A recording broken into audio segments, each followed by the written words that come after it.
Alright, welcome back guys. Now in the last episode of the Tiny Houseboat series, I covered the entire cabin of the boat in PMF, or poor man's fiberglass, and I went in all the details of the entire process. Now, even though I finished the majority of the work on it, there were still plenty of details left to truly call it finished, so you could consider this part as an addition or the second half of part 25. You might remember that I had to take off the two doors at the front and a whole bunch of other things in order to apply the PMF properly. Well, now it's time to reinstall them. First thing on the list was to add some aluminum trim on the inner edge of the door opening. The shiny aluminum made for a nice transition between the exterior gray and the white on the interior. Now, to keep water out, I planned for 3 barriers. First and most importantly is probably the raised edge at the opening. Second, I installed edge trim with a foam seal on the door itself. And third will be weather stripping on top of the raised edge, which is what I'm installing here. Now, believe it or not, it took me an entire day to get the doors back in place so that they open and close properly. Now, repositioning the 5 gas struts and the 2 latches to keep them closed was no easy task. You have to keep in mind that the PMF covered all the screw holes, so finding the exact same position for the hinges and the strut mounts was really hard. But in the end of the day, I figured it out. Now, next on the list was to reinstall the hatch door that houses the grey water fitting. Now, recently the gentleman from the YouTube channel Our Tiny Houseboat suggested to use butyl tape to seal the windows when I get to install them. I'm not quite there yet, but I figured this would be a good chance to test it. He also suggested to use rubber spacers to keep the butyl tape from squeezing out too much, since the stuff never really hardens completely. That made a lot of sense to me. I didn't have any rubber kicking around in the right thickness, but lots of the weather stripping left, so that should work just as fine as a spacer. All the excess material is easy to remove with a putty knife. Theoretically, this should be more than watertight right now, but I will come back to this later and add a bead of some kind of sealant. I just don't want to open a tube right now. There would be a lot of sealant left and I don't want to let it dry up and waste it. So I will wait until the boat is pretty much done, basically until I have a whole list of things that could use a bead of sealant. So for now, I call it good. Now, of course, not everything was so complicated to put back in place. The door trim at the stern was pretty straightforward, and mounting the water heater back in place where it belongs was also an easy task. Now, something that I wanted to do for ages is mounting aluminum strips on the edge of the steps that lead to the roof hatch just to provide some grip. Now, for that I took a 2-inch wide aluminum strip and I used a punch to set a mark every inch along the center line before I drilled 1,000,000 holes. Now next I ripped it in half on a table saw, did some fine tuning on the belt sander and with a file just to get rid of the sharp edges, and then I cut it to length on the Mitre saw, drilled a couple more holes and finally started to install it.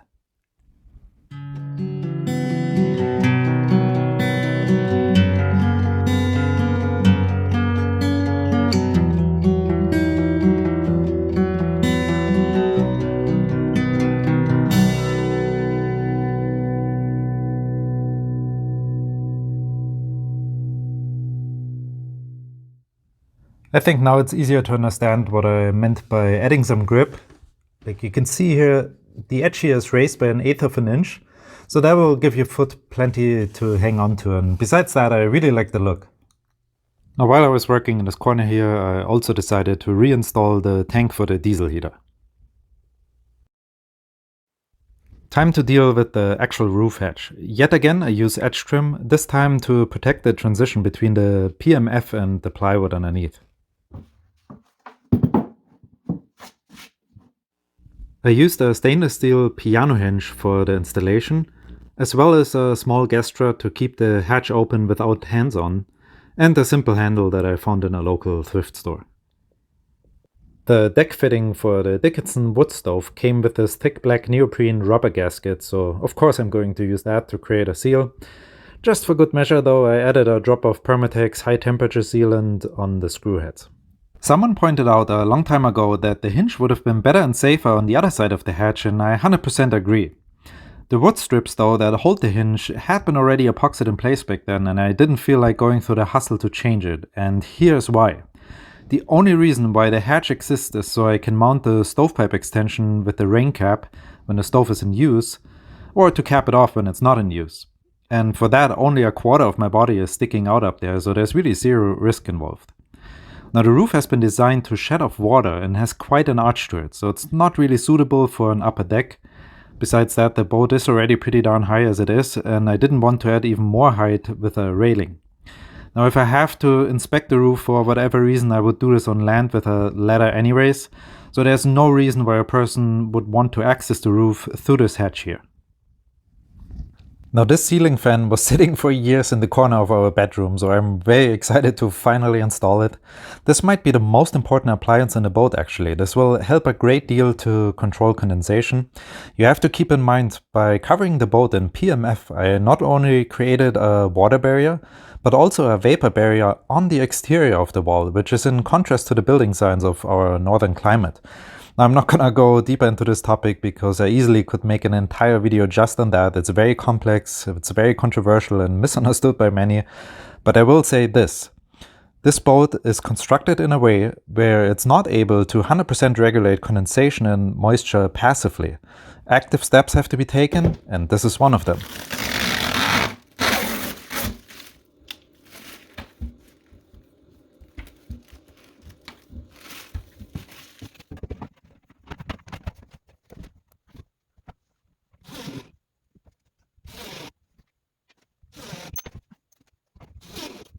Now this is how the fan works. First of all, you have to open the cover. They actually integrated a sensor, so it won't allow you to engage the fan unless the cover is open, which is very smart. Then you have a switch over here that allows you to decide to either blow air in or blow it out. And then if you actually want to start the fan, you have this knob here with 3 settings, or you use the thermostat and the fan will regulate the temperature in here automatically. We also got a little fuse here. We got a mosquito screen on the whole thing. Let's turn this on and see how powerful this is. So that's setting number 1. Yeah, that's already pretty good. Setting number 2. Oh yeah, I actually think this is more than I need. But we also have the setting number 3. Holy crap. Yeah, this thing has lots of power.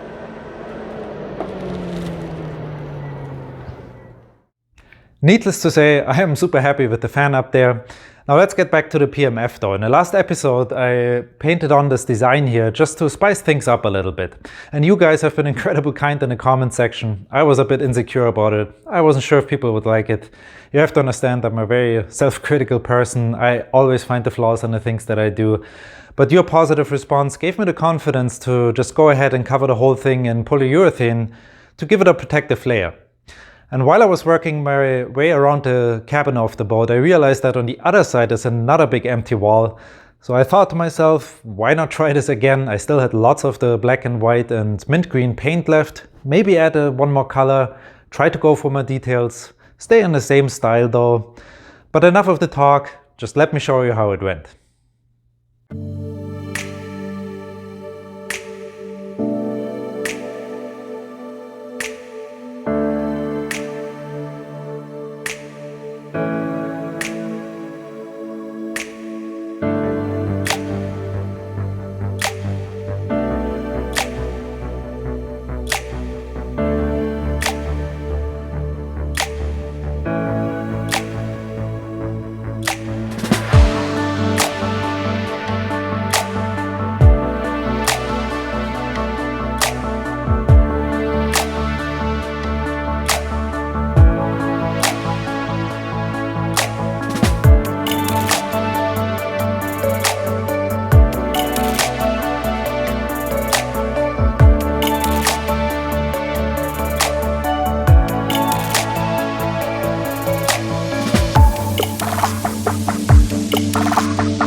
Thank you guys for watching. I hope you enjoyed it.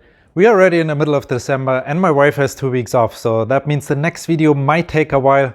I have to set healthy priorities, guys, and I need a break too. I hope you get to enjoy your holiday season. And as always, take care, my friends, and I will see you in the next one.